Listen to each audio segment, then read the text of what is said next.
નમસ્કાર વિદ્યાર્થી મિત્રો, આપણે આની પહેલાના પીરિયડની અંદર પાઠ 8 સાક્ષીભૂત મનુષ્ય એ પૂરો કર્યો। આજે આપણે નવા પાઠની શરૂઆત કરીશું। પાઠ 10 પદ્ય છે ત્વમેકા ભવાની। હવે તમને એમ થશે કે નવમો પાઠ તો બચે નથી, પણ પાઠ 9 છે એ જ્યારે આપણે રૂબરૂ મળીશું ત્યારે આપણે જોઈશું, કારણ કે પાઠ 9 છે એમાં બ્રહ્માના શબ્દો છે, એટલે એ શબ્દો થોડા અઘરા છે,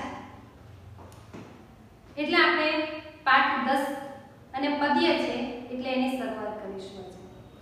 ત્વમેકા ભવાની, ત્વમ એકા ભવાની, તું એક જ મારી માતા છે। એનું ગુજરાતી થાય ત્વમ એકા, ત્વમ એટલે તું, એકા એટલે એક, અને ભવાની એટલે ભવાની માતા। તું એક જ મારી માં ભવાની છે। આ જે પદ્ય છે એ આદિ શંકરાચાર્ય રચિત ભવાની અષ્ટકમ માંથી લીધેલું છે। કર્તા કૃતિ આધારે 2 માર્ક્સના જોડકા પૂછાઈ શકે, એટલે કર્તા કૃતિ તમારે યાદ રાખવાના રહેશે કે ત્વમેકા ભવાની આદિ શંકરાચાર્ય રચિત ભવાની અષ્ટકમ માંથી લીધેલું છે। ભવાની અષ્ટકમ આને આપણે છૂટું પાડીએ તો ભવાની પ્લસ અષ્ટકમ, અષ્ટકમ એટલે 8, ભવાની માતાના 8 સ્તોત્ર। અહીંયા જે આપણને શ્લોક આપેલા છે એને સ્તોત્ર કહેવાય। અહીંયા આપણે 5 સ્તોત્ર આપેલા છે। ભવાની માતાના છે 8 સ્તોત્ર, અષ્ટકમ એટલે 8, પણ આપણને અહીં 5 સ્તોત્ર આપેલા છે। આ પદ્યમાંથી તમારે અર્થ વિસ્તાર પૂછાશે નહીં, પણ શ્લોક પૂર્તિ માટે 2 શ્લોક પૂછાશે। શ્લોક 4, સ્તોત્ર 4 અને શ્લોક 5 એટલે કે સ્તોત્ર 5, આ 4 અને 5 શ્લોક પૂર્તિ માટે તૈયાર કરવાના રહેશે। ભવાની માતાના 8 સ્તોત્ર, પણ આપણને અહીં આપેલા છે 5 સ્તોત્ર, એટલે જેમાં ભગવાનની સ્તુતિ કરવામાં આવે, કોઈ પણ ઈશ્વરને યાદ કરી અને એની પ્રાર્થના કરવામાં આવે, સ્તુતિ કરવામાં આવે, એને કહેવાય સ્તોત્ર। અને મંત્ર પણ અલગ છે। મંત્ર એટલે વેદના મંત્રો, વેદના જે પદ્ય હોય એને મંત્ર તરીકે ઓળખવામાં આવે છે। અને વેદ સિવાયના જે લૌકિક શ્લોક હોય, લોકોએ રચેલા શ્લોક હોય, એમાં સ્તુતિ કરવાની હોય ઈશ્વરની, તો એને સ્તોત્ર કહેવાય છે। તો આ પાઠની અંદર, પદ્યની અંદર આપણને ભવાની માતાના 5 સ્તોત્ર આપેલા। આમ તો એના 8 સ્તોત્રની રચના કરી છે શંકરાચાર્યએ, પણ આપણા અભ્યાસક્રમની અંદર 5 સ્તોત્ર આપ્યા છે। આદિ શંકરાચાર્ય એને 8 વર્ષની વયે જ સંન્યાસ ગ્રહણ કરી લીધું। 4 મઠની પણ એને સ્થાપના કરી અને ઘણા બધા પુસ્તકોની એને રચના કરી। નાની ઉંમરમાં જ એને સંન્યાસ ગ્રહણ કરી સંસારની મોહ માયા છોડી અને સંન્યાસી બની જાય છે। પછી એને ઘણા બધા પુસ્તકોની રચના કરી અને નાની ઉંમરે જ એનું મૃત્યુ થાય છે। આદિ શંકરાચાર્યની માતાનું નામ છે આર્ય અંબા અને પિતાનું નામ છે શિવગુરુ।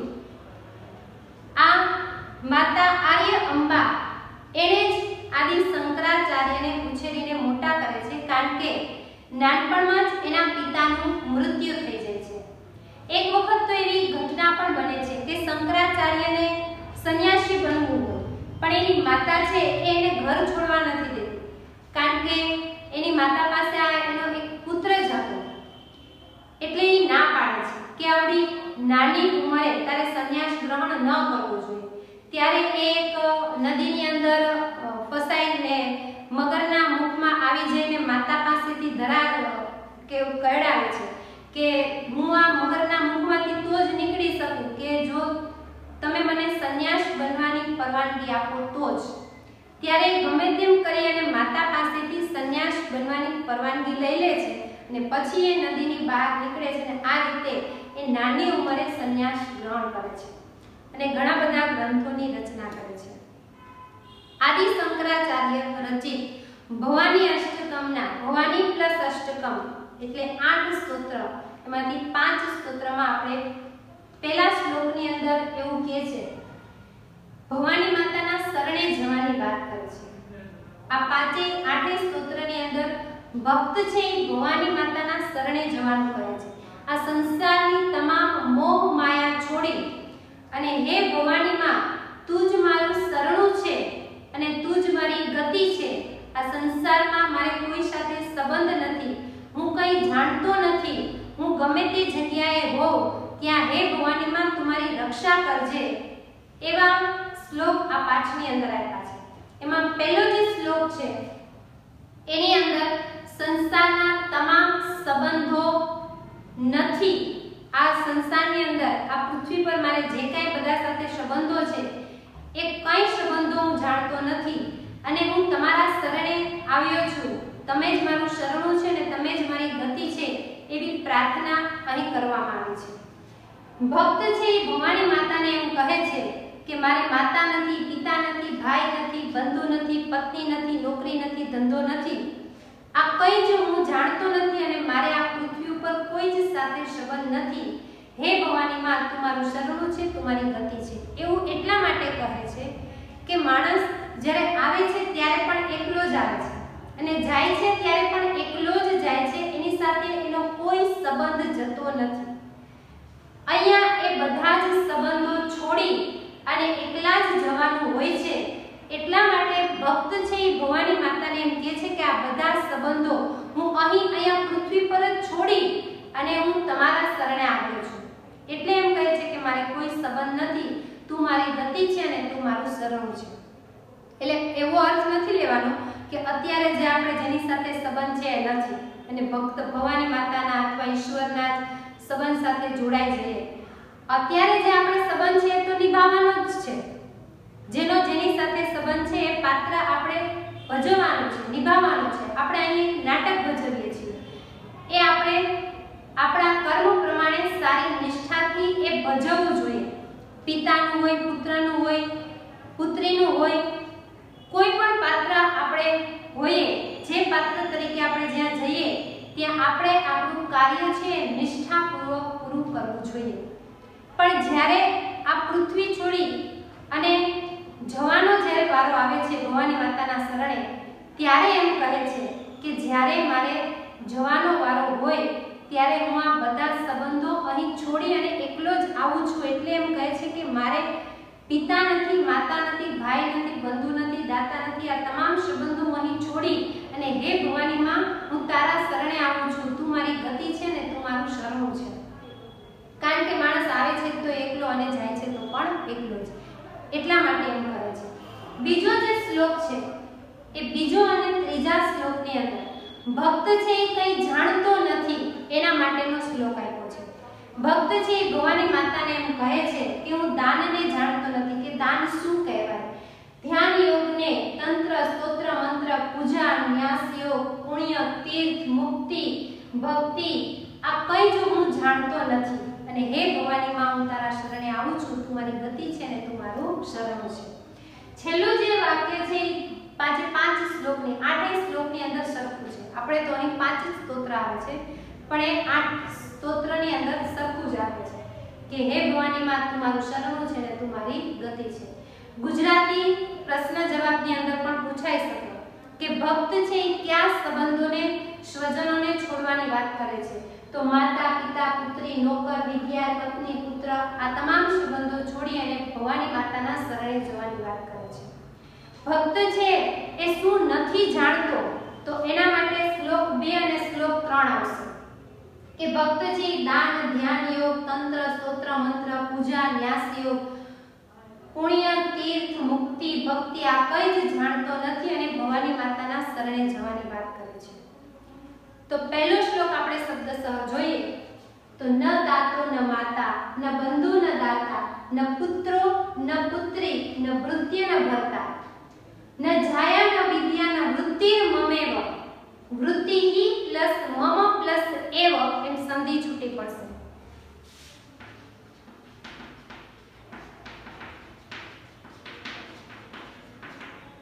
મમ એટલે મારે, મારું। અસ્મત સર્વનામ ષષ્ઠી વિભક્તિ એકવચનનું રૂપ છે, મારે। પિતા નથી, તાતઃ એટલે એટલે પિતા. મારે કોઈ પિતા નથી, ન માતા, માતા નથી, ન બંધુ, બંધુ નથી, બંધુ એટલે ભાઈ પણ લઈ શકાય, ન દાતા, દાતા નથી, ન પુત્ર, પુત્ર નથી, ન પુત્રી, પુત્રી નથી, ન ભૃત્ય, ભૃત્ય એટલે નોકર.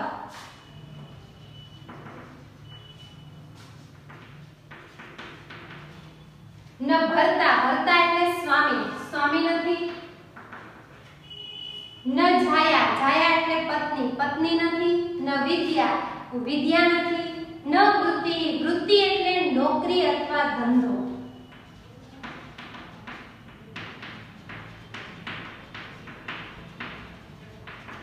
નોકરી કે ધંધો પણ નથી. હે ભવાની માં, ભવાની સંબોધન છે. હે ભવાની માં સંબોધન પદ્ય છે આ. હે ભવાની માં. ત્વમ એકા, તું એક જ. અહીંયા સંધિ છૂટી પડે. ત્વમ પ્લસ એકા, તું એક જ.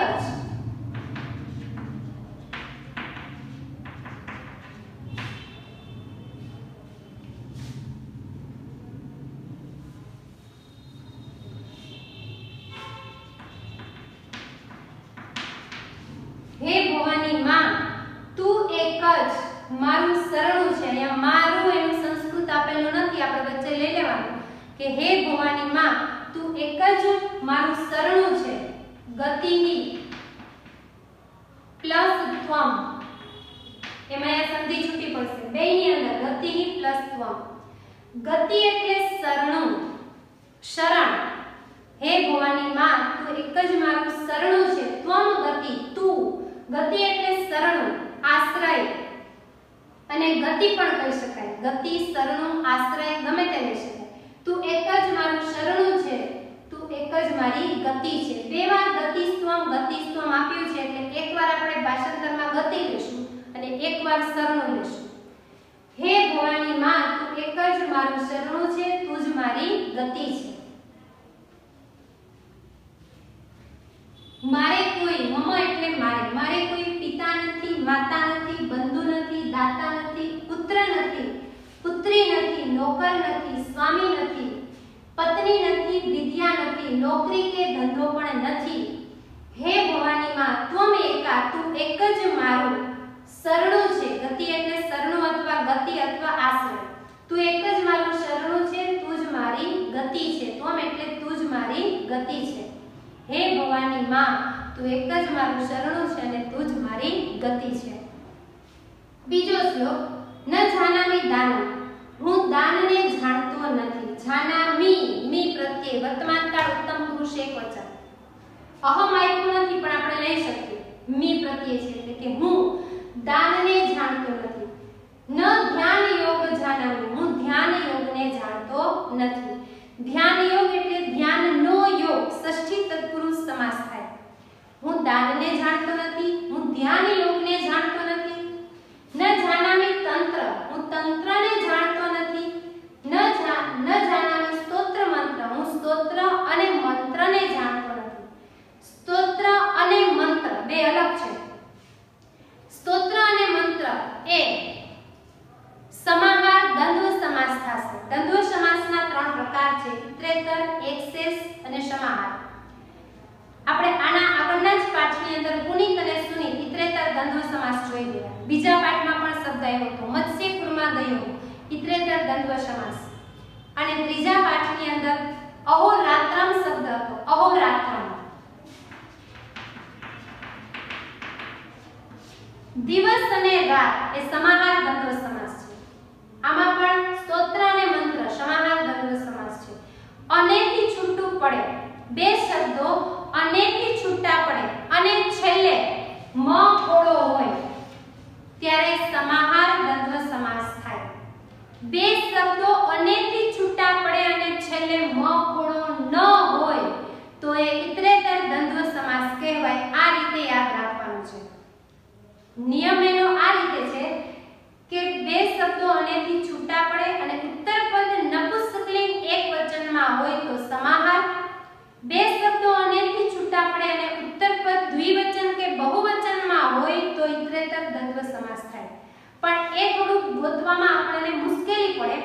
એટલે આપણે યાદ રાખીશું કે બે શબ્દો અનેથી છૂટા પડે ને છેલ્લે મ ખોડો હોય તો સમાહાર અને મ ખોડો ન હોય તો ઇતરેતર દ્વંદ્વ સમાસ. નપુંસકલિંગ એકવચન પ્રમાણે લખીએ એટલે છેલ્લે મ ખોડો આવે છે, કારણ કે ઇતરેતરમાં તો એકવચન આવતું જ નથી. એટલા માટે છેલ્લે મ ખોડો હોય તો સમાહાર દ્વંદ્વ સમાસ અને છેલ્લે મ ખોડો ન હોય તો ઇતરેતર દ્વંદ્વ સમાસ. હવે આપણને એમ થાય છે કે સમાહાર અને ઇતરેતર આડાઅવળું થઈ જાય છે, કેમાં મ ખોડો અને કેમાં નહીં યાદ નથી રહેતું. તો સમાહાર, હવે તમે જ્યારે સમાહાર દ્વંદ્વ સમાસ બોલો એટલે એમાં મ આવે એટલે યાદ રહી જાય કે સમાહારમાં મ આવે તો એમાં ઉત્તર પદમાં પણ મ હોવો જોઈએ. અને ઇતરેતર દ્વંદ્વ સમાસ બોલો તો એમાં મ નથી આવતો, તો એમાં છેલ્લે મ ન હોવો જોઈએ. એ એનો જવાબ. આ રીતે પણ યાદ રાખી શકો. સ્તોત્ર અને મંત્ર સમાહાર દ્વંદ્વ સમાસ. હું દાનને જાણતો નથી, હું ધ્યાન યોગને જાણતો નથી, હું તંત્રને જાણતો નથી, હું સ્તોત્ર અને મંત્રને જાણતો નથી, હું પૂજાને જાણતો નથી, હું ન્યાસ યોગને જાણતો નથી. ન્યાસનો યોગ ષષ્ઠી તત્પુરુષ સમાસ અને ધ્યાનનો યોગ ષષ્ઠી તત્પુરુષ સમાસ. હવે ધ્યાનનો યોગ ને ન્યાસનો યોગ બે અલગ અલગ છે. ધ્યાનનો યોગ એટલે શું? તો કે ધ્યાન એટલે કોઈ પણ એક જ કોઈ મૂર્તિ હોય ઈશ્વરની અથવા એનો દ્રશ્ય આપણને સામે આવી જતું હોય, આંખો બંધ કરીએ અને આપણા ઈષ્ટદેવનું આપણને દર્શન થતું હોય અને એની સામે જ એક નજરે આપણે જોઈ અને એનું ધ્યાન કરતા હોઈએ, અથવા આંખો બંધ કરીને કોઈ એક જ વસ્તુ, મૂર્તિ, વ્યક્તિનું આપણે ધ્યાન કરીએ, બીજું કંઈ જ ન દેખાય, એને કહેવાય ધ્યાન.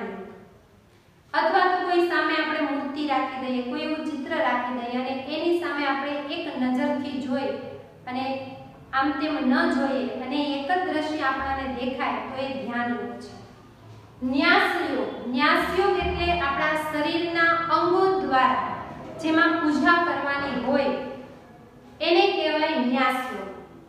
ઉદાહરણ તરીકે આપણે સૂર્યને અર્ધ્ય આપવું છે તો અર્ધ્ય આપવા માટે આપણે આ રીતે હાથમાં જળ લઈ અને આપણે અર્ધ્ય આપીએ છીએ, અથવા તો સવારમાં ઉઠી અને કરાગ્રે વસતે લક્ષ્મીનો આપણે શ્લોક બોલીએ છીએ તો પણ આપણે હાથનું ધ્યાન કરીએ છીએ, અથવા તો આપણે પૃથ્વીને નમસ્કાર કરવા છીએ તો આ રીતે નમસ્કાર કરીએ છીએ. તો જેમાં શરીરના અંગોનો ઉપયોગ થાય અને આપણે યોગ કરીએ એટલે કે ઈશ્વરને યાદ કરીએ તો એને કહેવાય ન્યાસ યોગ.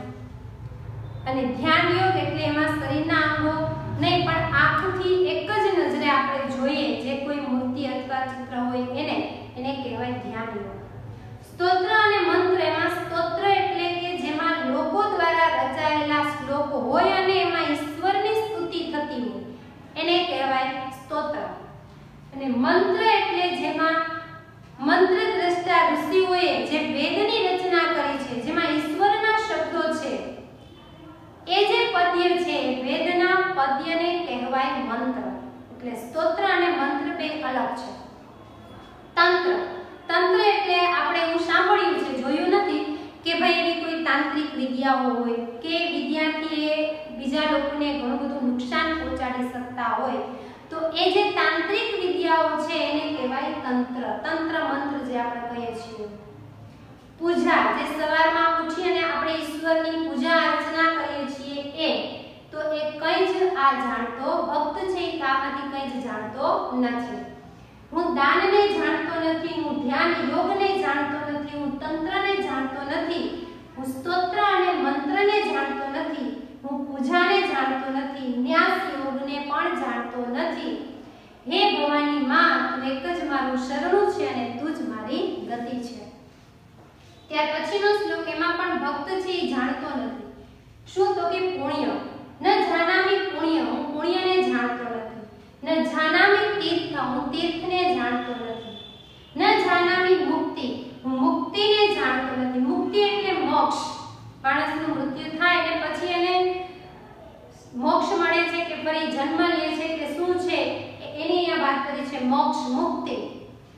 લય વા કદાચિત. કદાચિત એટલે ક્યારેક ક્યારે, અને વા એટલે અથવા, લય એટલે લય, રા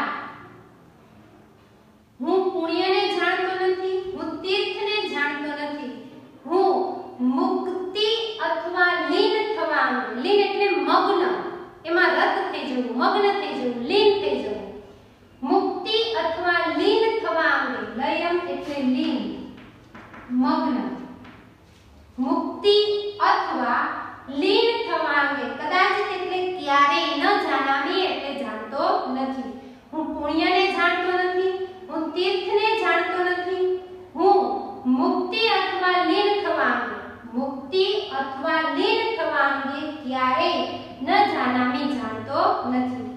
માતઃ હે માતા, એ આ સંબોધન છે, હે માતા.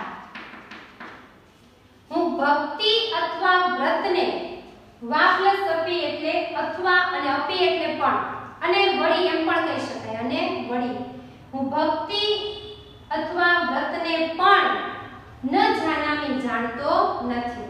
જે ભક્તિ હોય, વ્રત એટલે વ્રત ઉપવાસ કરતા હોય એ, પુણ્ય એટલે પુણ્યનું કાર્ય, તીર્થ એટલે જે બધે યાત્રાઓ કરીને તીર્થ કરતા હોય એ, અને લીન એટલે મગ્ન, રત થઈ જવું.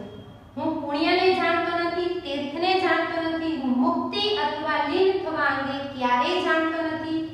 હે માતા, હું ભક્તિ અથવા વ્રતને પણ, વા એટલે અથવા, ભક્તિ અથવા વ્રતને, અપી એટલે પણ, હું ભક્તિ અથવા વ્રતને પણ ન જાણાવી જાણતો નથી. હું પુણ્યને જાણતો નથી, હું તીર્થને જાણતો નથી, હું મુક્તિ અથવા લીન થવા અંગે ક્યારેય જાણતો નથી. હું, હે માતા, હું ભક્તિ અથવા વ્રતને પણ જાણતો નથી. હે ભવાની માં, તું એક જ મારું શરણું છે અને તું જ મારી ગતિ છે.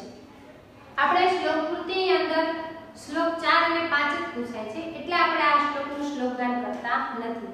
પણ જ્યારે આપણે શ્લોક 4 અને 5 શીખીશું શબ્દ સહભાષા, ત્યારે આપણે એનું શ્લોકગાન પણ કરીશું. તો બસ વિદ્યાર્થી મિત્રો, આજે આપણે આ 3 શ્લોક સ્તોત્ર જ રાખીએ. આના પછીના જે 2 સ્તોત્ર છે આપણે હવે પછીના પીરિયડની અંદર જોશું. અસ્તુ, જય હિન્દ.